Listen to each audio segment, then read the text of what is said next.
Sahabat Okomene, ketemu lagi bareng saya Calvin di Relasi Gereja Melawan Korupsi. Di edisi kali ini kami akan membahas tentang korupsi yang terjadi dan dialami oleh sumber daya alam Indonesia. Jadi bukan orang tetapi materi yang dimiliki oleh bangsa ini. Undang-Undang Dasar 1945 mengamanatkan bahwa seluruh sumber daya alam Indonesia itu ada dalam penguasaan negara dan harusnya digunakan untuk kepentingan masyarakat bangsa Indonesia seluas-luasnya. Tapi apa boleh buat, yang terjadi sekarang ini justru sebaliknya ya. Jadi korupsi terhadap sumber daya alam Indonesia ini sudah merajalela sedemikian rupa, hampir tak ada yang diselamatkan daripadanya. Bersama dengan saya kali ini sudah hadir Bang Timer Manurung. Selamat ketemu dengan saya, Bang Timer. Pagi. Ya, Bang Timer ini adalah aktivis lingkungan dari satu kelompok yang namanya Auriga. Nah, kalau mau tahu apa itu Auriga, nanti Bang Timer juga bisa cerita sedikit ya, perjuangan-perjuangan Bang Timer bersama dengan kawan-kawan di Auriga. Bang Timer, bolehkah cerita sedikit di awal percakapan kita pada saat ini, seksinya sumber daya alam Indonesia, karena dulu Kus Plus tuh pernah bikin satu lagu yang liriknya bilang begini, tongkat kayu dan batu jadi tanaman, kolamnya kolam susu, nggak ada di tempat lain, kayaknya cuma di kita gitu ya. Boleh Pak, coba Bang.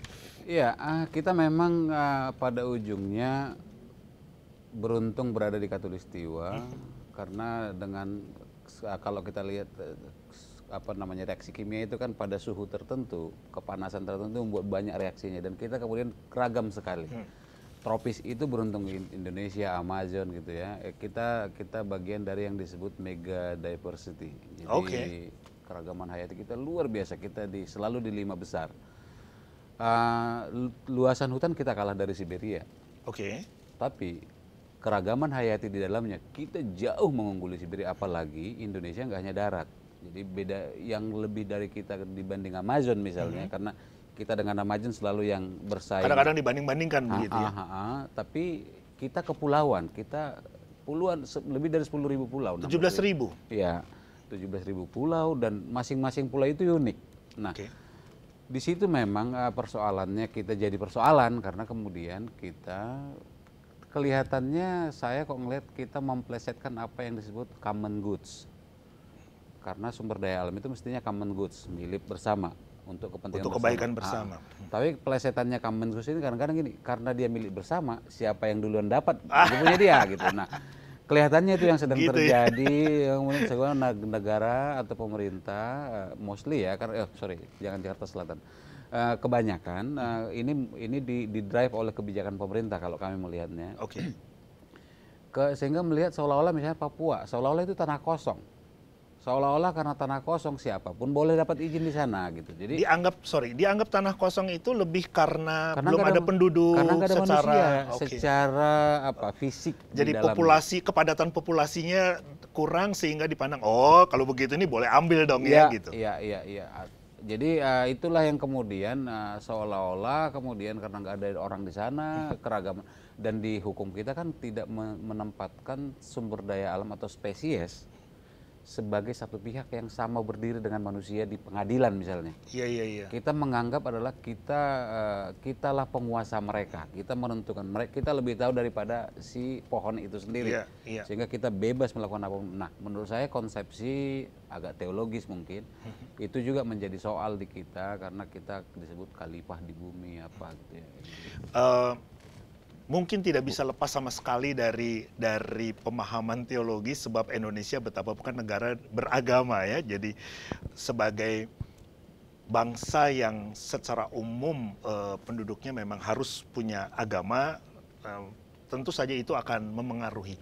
Nah, tapi Bang, kenapa orang bisa kemudian mengambil tadi itu ya, wilayah-wilayah yang dianggap ini kan nggak ada orangnya gitu. Jadi boleh dong siapa cepat ya dia dapat. Karena dia nggak ada orangnya, nggak ada yang punya, nggak ada patoknya gitu ya, ambil aja begitu. Nah, apakah dalam hal itu memang pemerintah tidak terlalu waspada untuk memberi batasan-batasan. Ini adalah milik pemerintah, jadi apapun nggak boleh diambil, nggak boleh diterobos begitu. Ada dua hal ini, Bung. Satu memang pemahaman yang berbeda kelihatannya karena dan itu nanti ke tata cara. Kita selalu mendahului bahwa dideklar sebagai Indonesia. Oke. Maka kalau udah Indonesia, yang di dalam sub-subnya Indonesia harus manut. Oke. Nah itu satu hal. Jadi tidak didahului dengan dari bawah prosesnya, selalu dari atas. Kayaknya Indonesia Merdeka pun sama. Iya, iya. Hanya segelintir gitu. Itu yang pertama. Yang kedua karena begitu ada kemudian jadi kalau saya izinkan saya lugas-lugas ada kemalasan. Harus lugas-lugas, Bang. Ada kemalasan sehingga kemudian tidak mengidentifikasi lebih dulu. Jadi kita misalnya nggak mau periksa gitu ya, ini siapa punya, ada suratnya. Iya, itu. Jadi kemudian terbawa yang kedua ini terbawa pada cara pikir, alat ukur jadinya, cara mengukurnya. Ya kalian kalau nggak punya sertifikat, bukan tanah kalian. Orang-orang masyarakat adat mana punya? Iya, menulis betul, saja betul. masih soal gitu. Jadi kalau kita pakai alat ukur modern, akan nggak kena kita kan selalu menjajah mereka. Nah, sehingga kemudian tidak ada data siapa pemilik atau pengelola atau penguasa pada satu wilayah atau spesies atau area tertentu. Oke, Bang Timer, apa yang jadi keunggulan dari sumber daya alam Indonesia dalam apa saja, hutannya kah? Tadi kan Bang Timer udah bilang ya hutan itu jelas begitu ya. Kapan hari aku lihat tayangan di satu TV tentang reptil di seluruh dunia, 1/5-nya ada di Indonesia dan 200 spesies hanya ada di Indonesia dari yang 1/5 itu. Ini kan kekayaan alam kita juga ya. Tapi selain itu apa sih Bang yang tadi tuh yang orang lihat ini seksi nih, gue mesti punya nih gitu. Jadi yang saya melihatnya malah itu belum kita anggap sebagai kekayaan, Bung. Oh. Benar secara jumlah, keanekaragaman ada di sana, iya. Tapi kalau kita sebut kekayaan itu kan harusnya kita optimalkan. Betul. Tidak hanya kemudian dia tidak hanya jadi kayak keris di sebuah gedung. Buat pajangan doang. Gitu. Jadi, nah itu maksud saya. Okay.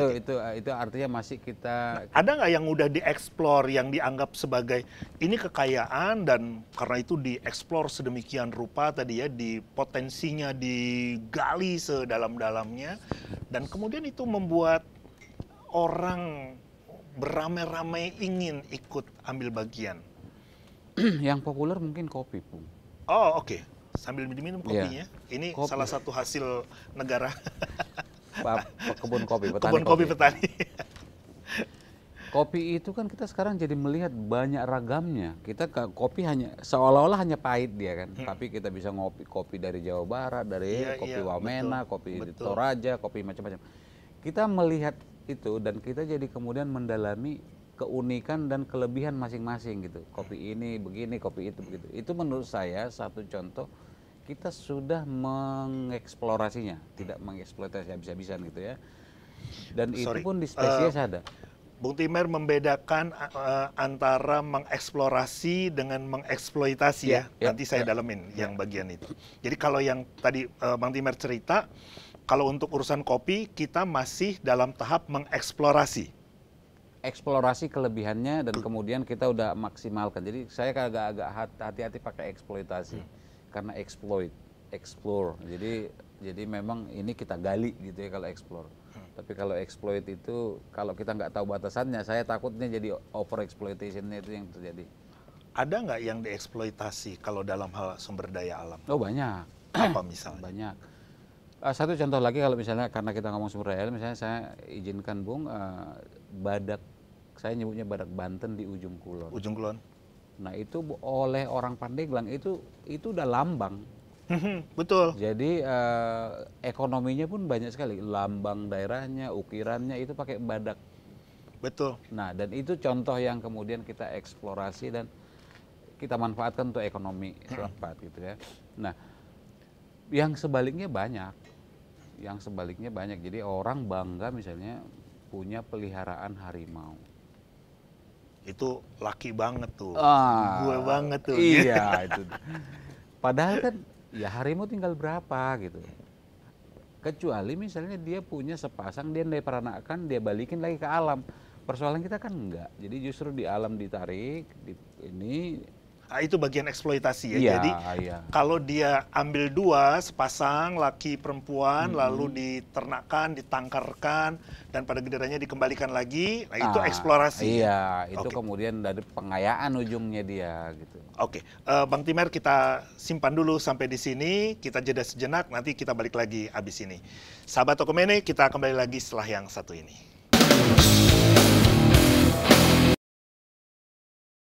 Sahabat Tokomene, kita kembali lagi di relasi Gereja Melawan Korupsi, masih bersama dengan saya Calvin dan dengan narasumber kita pada hari ini Bang Timer Manurung. Bang Timer, tadi kita sudah membahas lumayan banyak ya betapa Indonesia ini dianugerahi Tuhan kekayaan hayati yang luar biasa, dan karena itu kita punya SDA, sumber daya alam yang juga luar biasa. Tadi Bang Timer sudah memberikan contoh-contoh bahwa yang sebaiknya dilakukan adalah eksplorasi. Tapi kan faktanya Bang, kalau kita baca data dari KPK tahun 2019-2020, rada ngeri juga tuh Bang ya. Sumber daya alam kita yang seksi-seksi itu ternyata menjadi salah satu sasaran untuk orang melakukan korupsi. Nah, boleh dieksplor sedikit Bang Timer nih tentang kejadian dari anak bangsa sendiri yang mungkin melakukan korupsi terhadap sumber daya alam yang mestinya tadi ya common goods, tapi dengan sengaja diplesetin. Kan saya duluan yang datang, kan nggak ada sertifikatnya gitu. Oke, Bang Timer silakan. Ya, di situ salah satunya Pak Bung, karena kita punya banyak, kita nggak punya data, jadi ketika barang kita diambil, kita nggak tahu kalau ada yang hilang. Nah itu sebenarnya asalnya bisa jadi secara bangsa gitu ya. Nah kalau kita lihat misalnya kita, atau karena terlalu banyak, sorry Bang, karena terlalu banyak, saya khawatir kadang-kadang kan begitu. gitu kan, Saya khawatir begitu. terlalu banyak jadi kita nggak tahu, oh ini ada yang hilang nih. Iya, karena kita terlalu banyak, kompleks, dan kemudian masing-masing unsur ini punya dinamikanya sendiri semestinya. Iya. Kita bisa jadi udah nggak punya waktu memikirkan semua, jadi kita sama dengan negara, kita mau federal, mau kesatuan, mau apa, kan seharusnya kita eksplorasi dia. Iya. Nah itu, ini lebih lagi, ini adalah spesies yang jumlahnya lebih banyak dari jumlah penduduk Indonesia, kira-kira gitu kan. Nah, ketidaktahuan ini menjadi, nah itu kemudian di mana korupsinya kemudian adalah ketika terjadi pembiaran dan atau lebih jauh lagi adalah secara sengaja melawan kepentingan umum, bertentangan dengan kepentingan umum. Dan yang utama, ini spiritnya korupsi sebenarnya. Korupsi itu adalah mengambil untuk kepentingan sendiri atau kepentingan kelompok. Jadi ada vested interest. Nah, sebenarnya korupsi itu dilihat dari vested interest ini, bukan soal apa melawan hukumnya gitu. Tapi ya oke. Nah, apa yang misalnya dilakukan adalah misalnya saya kok belakangan merasa malah takut melihatnya, karena saya kok merasakan bahwa itu bahkan ada penyesatan informasi. Oh, gimana tuh Bang? Misal gini, kita bisa sebut tambang nikel. Oke. Wah, lagi rame nih. Nah, saya lagi rame. agak ini. Kita mengatakan bahwa entahlah disengaja atau enggak, tapi adalah yang didesain di ruang publik adalah ini untuk kepentingan bangsa, ini untuk baterai nasional, karena bla bla bla bla. Tapi bisa jadi memang secara situasi kali, tapi itu hanya akan bisa begitu kalau prasyaratnya banyak. Energi listriknya udah ada belum, ya dari mana nanti apa penyumbang. Kalau itu nggak ada dan kemudian kita tambang nikel, sebenarnya kita hanya untuk mengirimnya ke Cina sebenarnya gitu. Oke. Jadi kalau kita ngomong sesuatu harus kita periksa prasyaratnya ini ada atau enggak. Kalau nggak ada sebenarnya kita hanya menyumbang negara lain. Jadi gitu. korupsinya terjadi ketika kita mengambil sumber daya alam milik kita, tetapi kita nggak jujur mengatakan kepada publik bahwa ini tuh bukan kita ambil untuk kita olah sendiri, tetapi Kita nanti kirim ke sana, hanya ekspor ke tempat lain, lalu keuntungannya buat kita juga, Iya. begitu ya. Terus nanti kalau udah mereka bikin jadi baterai, kita beli sama mereka baterainya. Itu dia kan yang terjadi kan. Jadi mereka bikin, kita kemudian produk mereka yang kita beli. Sama Iya, dengan sawit sebenarnya, sama dengan batu bara, sama dengan kayu beberapa kali gitu. Kayu begitu tebang olah dikit, agak semi apa namanya menengah, kita kirim ke sana, mereka kirim ke kita. Saya misalnya pernah beli kayu apa namanya ketika anak saya masih kecil, beli apa tempat tidur anak-anak made in China. Saya cek kayunya, ini mah kayu Indonesia gitu. Kenapa? Ulin pula, bukan? Agak-agak merbau. Oke. Kenapa harus ke Cina dulu kalau hanya bikin gergajian rapi-rapi Iya, begini iya, gitu. iya, Nah, iya. maksud saya yang begini ini yang itu yang terjadi. Jadi dan itu kemudian jadi kita melihatnya itu kalau saya nyebutnya mungkin koruptif lah ya sebelum jadi korupsi. Karena pengusahanya ada di duduk di pembuat kebijakan. Jadi saya jadi curiga jangan-jangan memang kebijakannya di drive untuk ke sana dan alam yang Apa salahnya, Bang Timer? Jadi kalau misalnya gini, Bang Timer katakanlah sebagai pengusaha gitu, lalu Bang Timer duduk sebagai bagian dari pemangku kebijakan, ya. Apa yang keliru kalau sebagai pengusaha yang juga sekaligus sebagai pemangku kebijakan melihat ada peluang, lalu kita menggunakan peluang itu, kan semua ada aturannya, Bang. semua. Nah, saya malah khawatirnya di situ, Bung, karena semua ada aturannya. Kita bikin dulu aturannya, baru kemudian kita lakukan sesuai kepada aturan yang udah kita sesuaikan ke kita itu. Di mana persoalannya adalah sebenarnya nggak ada yang salah dengan begitu. Pengusaha warga negara juga. Iya. Jadi mereka, tapi ada tatanya, ada tata keramanya. Oke. Jadi karena kita bicara ini untuk kemaslahatan bersama, untuk kepentingan bersama, maka kemudian apapun yang kita lakukan mestinya untuk bersama. Jadi kalau misalnya pengusaha, jadi penguasa, saya cenderung mestinya declare dulu dong. Saya akan mewakili Anda semua bangsa Indonesia. Saya akan melepaskan diri dari perusahaan saya bahkan secara etik nggak boleh mengurusi perusahaan saya ketika saya menduduk. Oke. Jadi Jadi penguasa begitu Iya, ya. Jadi iya. bersedia melepaskan yang seperti itu. Iya, jadi misalnya kalau secara teknis, misalnya kalau ada urusan mengenai perusahaannya, bagaimanapun perusahaannya harus jalan, dia nggak boleh ngurus mestinya, kasihkan ke orang lain, meski di departemennya misalnya, meski dia bosnya. Jadi etik ini maksud saya bebas konflik benturan kepentingan ini mestinya yang harus kita. Oke, Bang Timer, aku mau masuk pada satu hal yang mungkin sensitif, mungkin ya. Sensitif mungkin pertama-tama lebih karena ini membincang diri sendiri. Ya. Karena ini namanya gereja melawan korupsi, ya. Dan dalam seluruh kiprah Bang Timer selama ini, masih di Auriga ya Bang? Masih ya. Di lembaga Auriga khususnya begitu. Apakah Bang Timer melihat ada, aku ngomong gamblang aja ya, ada keterlibatan orang-orang Kristen dalam perilaku yang koruptif itu terhadap sumber daya alam kita? Banyak. Wow. Kalau orang Kristen gitu ya. Abang lempeng aja bilang banyak. itu artinya abang nggak kelihatan kaget atau apa? Aku yang kaget gitu ya. Jadi kalau abang bilang banyak itu apa, Bang? Udah jadi sesuatu yang biasakah atau? Ini secara KTP kan maksudnya kan? Iya ya? dong. Secara KTP ya banyak kalau yang KTP-nya.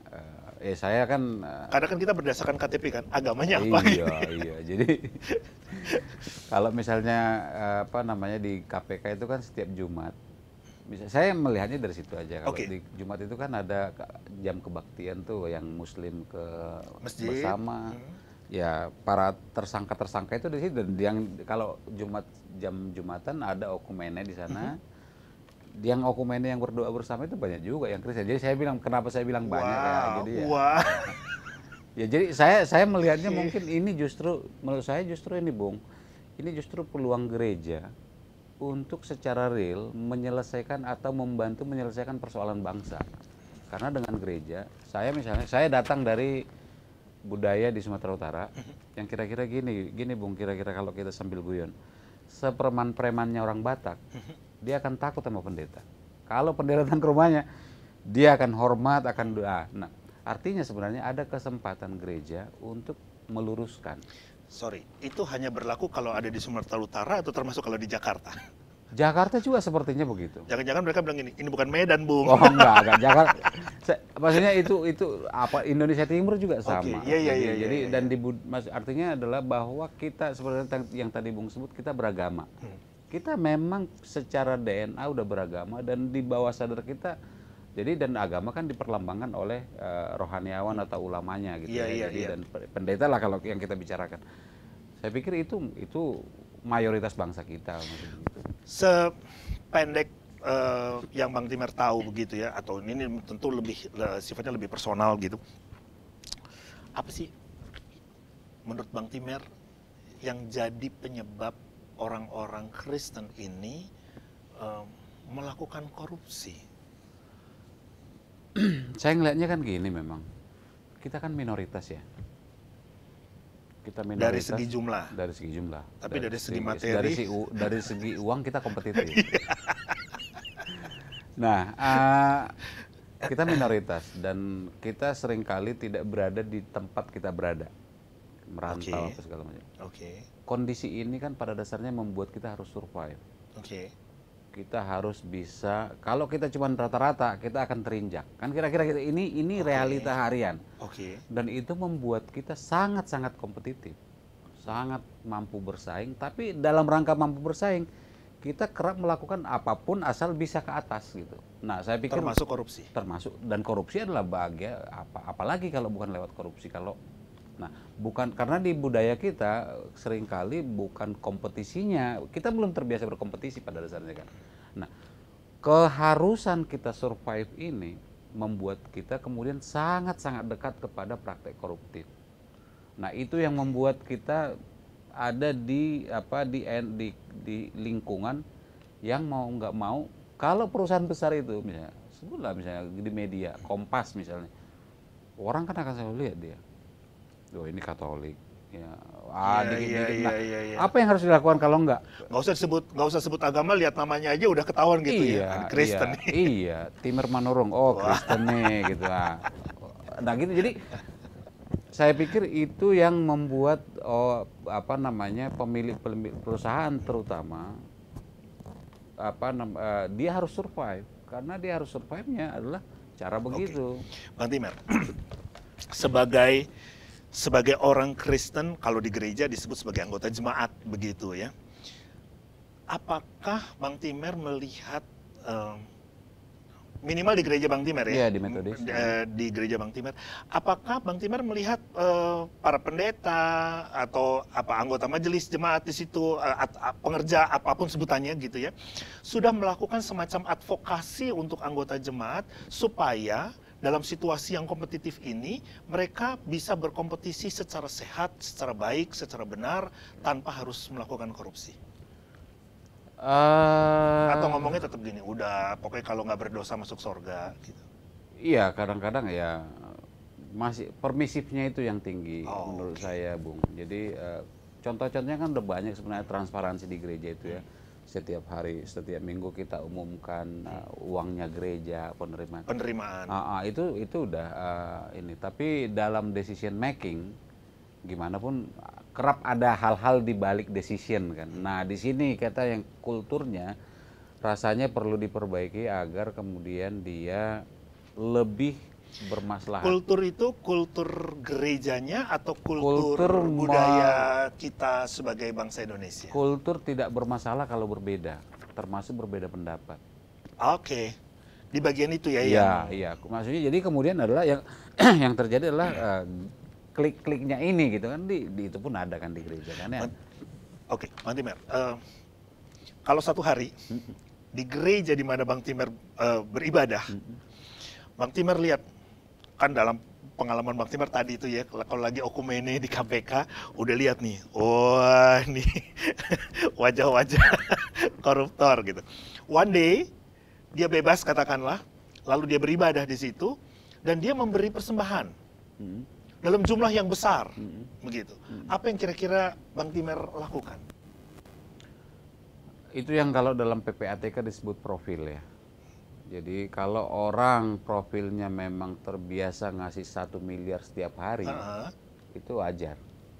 Tapi kalau orang yang tidak terbiasa, tiba-tiba dia taruh segitu, itu nggak wajar. Itu harus jadi pertanyaan.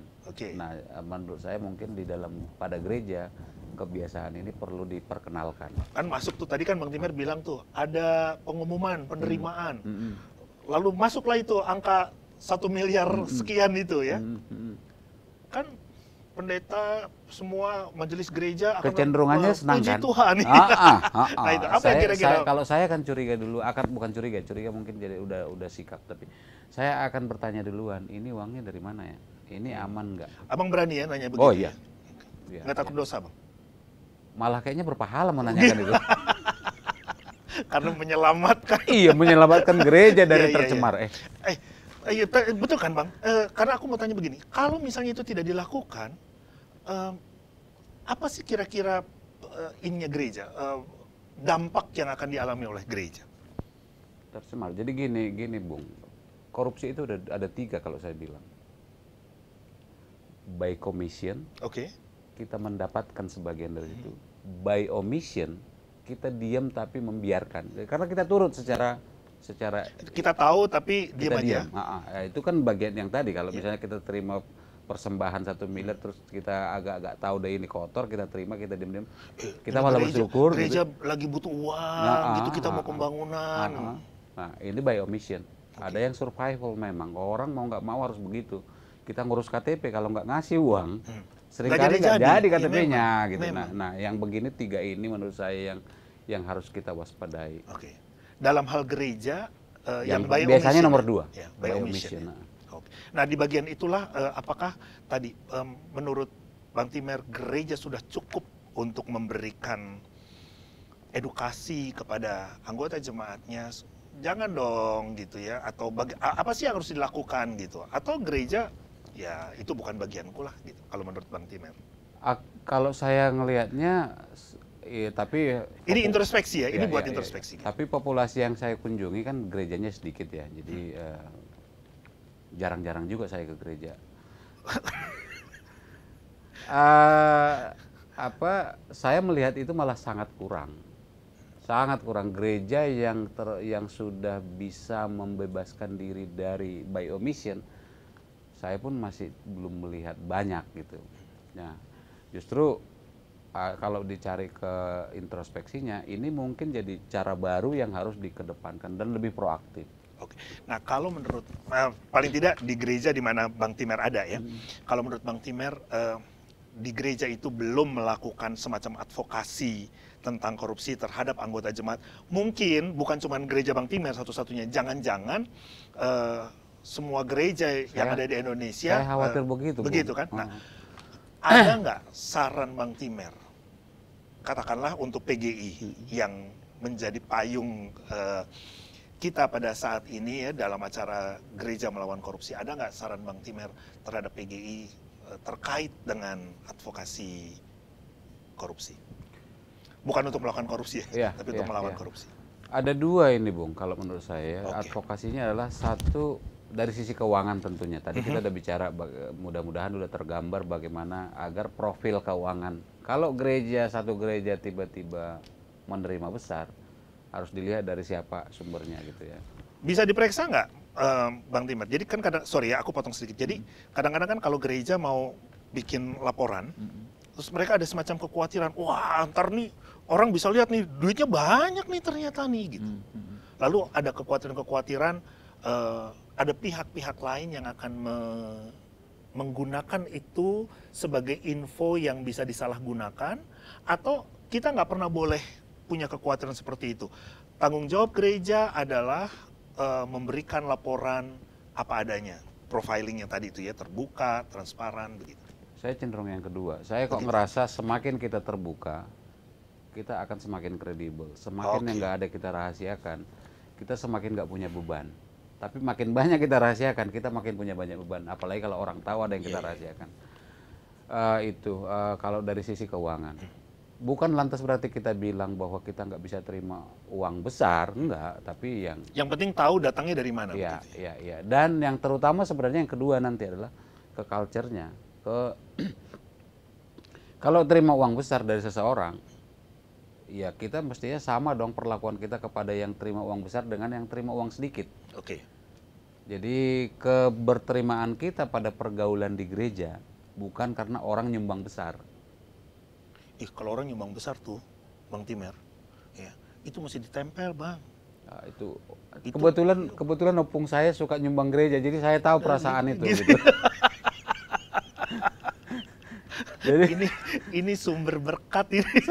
saya jadi agak tahu bagaimana kadang di nomor diutamakan itu rasanya gimana gitu. Iya. Tapi ya mudah-mudahan Kultur itu yang harus berubah ya. Iya, Oke. iya. Oke. Bang Timer, kita udah diingatkan apa namanya di Waktunya. bagian Saya akhir. timer soalnya, Bu. Gitu ya. Tadi aku tanya tuh, bacanya timer atau timer Oh, ini? Tergantung di mana kulturnya kan? Di Batak adanya dan timer lah sudah. Timer sudah ya. Oke, Bang Timer, terkait dengan sumber daya alam ya yang ternyata juga punya potensi dikorupsi. Ya. Apa yang gereja harus lakukan supaya kita anggota jemaatnya ya bisa punya kesadaran bahwa sumber daya ini bukan untuk dieksploitasi tetapi untuk dieksplorasi begitu. Ada nggak yang gereja harus lakukan? Mungkin pertama gini, Bung. Saya tadi agak sedikit meminta lebih jauh, bukan sekedar potensi korupsi sumber daya alam itu saat ini, tapi dia sumber korupsi terbesar. Oh, Ya, simpelnya kan gini. Korupsi itu kan adalah mengambil milik umum untuk kepentingan diri. Oke, jadi dua. Kalau kita lihat milik umum itu sebuah anggaran negara. Anggaran negara kita APBN kita 2000 triliun. 2000 triliun kalau dulu kita pakai lama Sumitra Jaya Hadikusumo 30% bocor, 30% berarti kita korupsi. Itu masih sekitar sepertiganya 700-an triliun. Korupsi sumber daya alam lebih besar dari itu. Setiap tahun. Wow. Ya, lebih besar dari itu dan maka kemudian kenapa KPK? Kalau saya bilang kenapa KPK diserang? Karena dia menyentuh sumber daya alam yang memang pemainnya kecil-kecil tapi powerful sekali. Pemain minyak, pemain nikel, pemain batu bara. Semua itu ada di orang-orang terbesar kita dan nah artinya ini harus kita perbaiki bersama, kita proteksi bersama juga, bukan berarti kita tidak boleh, tapi nah gereja di mana kemudian letaknya? Kalau saya berpikirnya adalah kita korupsi ini bisa menjadi sedemikian masifnya karena ketidaktahuan juga. Kita tidak tahu pada potensi kita. Nah, gereja mungkin sudah saatnya juga untuk lebih tahu ini semua terutama di daerah gereja itu berada. Kalau gerejanya di Sarmi di Papua, tahu dong berapa luas hutannya. Tahu dong marga-marga mana yang punya. Nah ini kemudian kepedulian ya. Ya nanti baru masuk ke kepedulian. Kepedulian adalah karena gini, oke kita tahu, tapi kalau kita berjarak pada yang kita tahu, kalau itu rusak ya udah, orang yang rusak kok nggak saya. Nah mungkin menariknya adalah kemudian gereja terlibat pada kemudian pengelolaannya, tapi nggak perlu, paling tidak sesekali rapat apa segala macam gitu.